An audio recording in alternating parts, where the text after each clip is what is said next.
Hi, my name is Matthew, and I'm the first advocate for lowering the drinking age to 18.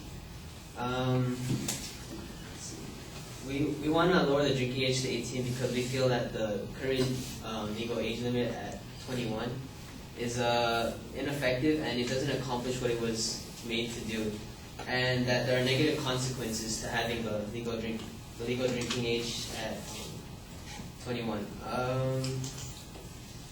To begin with, the policy that put it into effect, the National Minimum Drinking Age Act of 1984, was passed to prevent the youth from accessing alcohol, so that the problems related to alcohol, like drunk driving and violence and premarital sex, things like that.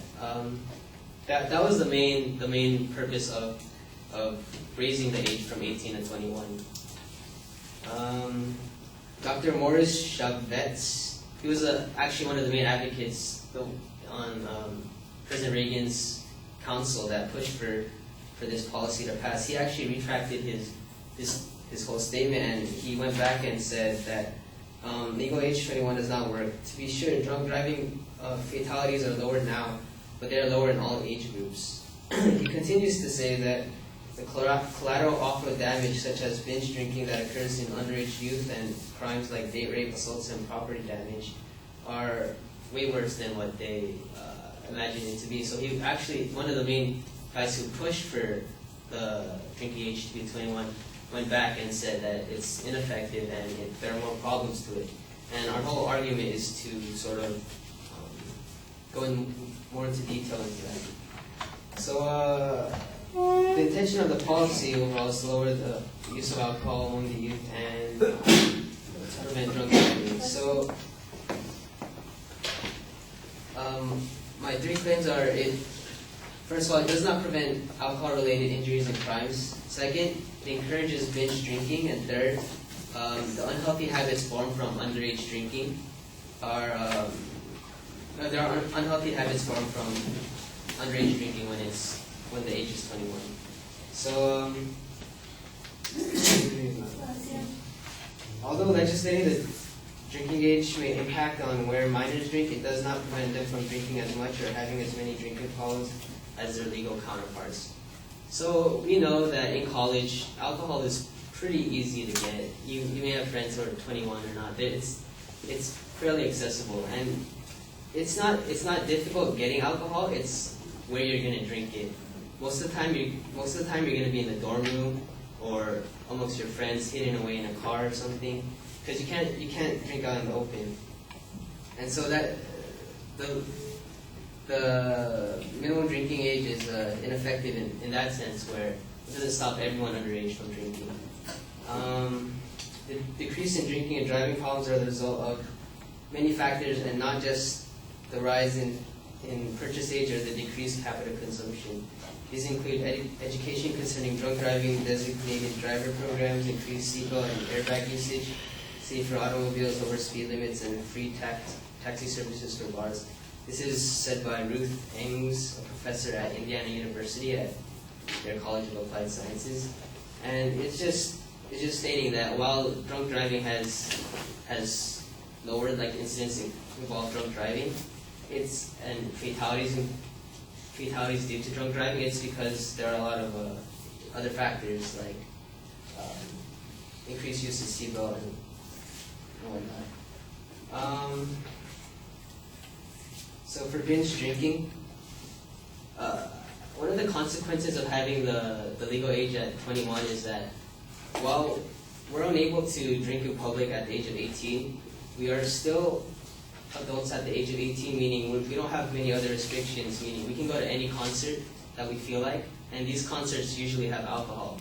So what happens is the people who decide to go, who are under the age of 21, they pre-game at home and they drink, and usually they get really hammered because you want to feel like the buzz the whole night.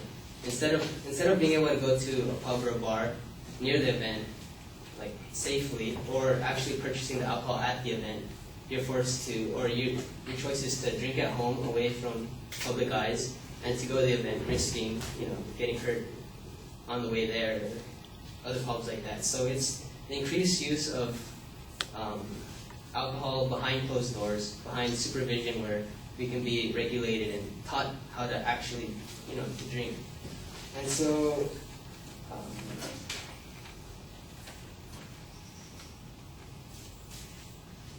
binge drinking is defined by Henry Weschler.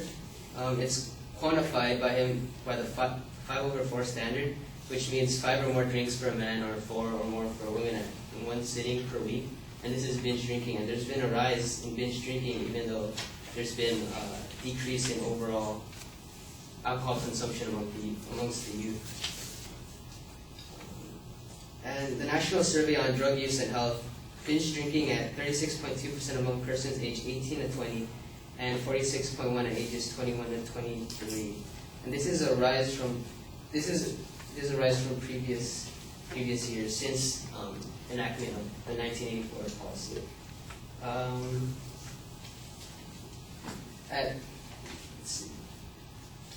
The habits formed from underage drinking are due to the fact that 21 is further from 18, where we are adults at 18. And that at 18 years old, a parent sees that coming, so the education at home, where drinking is responsible and the parent can teach the child, teach their kid to drink properly, to not go overboard with it. They don't have that control once the kid is a student in college, in the public environment, where they'll be learning from friends or going to house parties and learning from there. And this is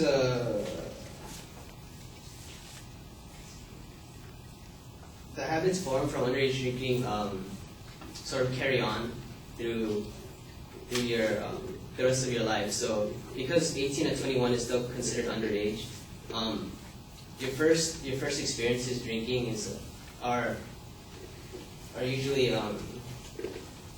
lead to binge drinking, and that's why in America heavier drinks are preferred over undistilled drinks like beer.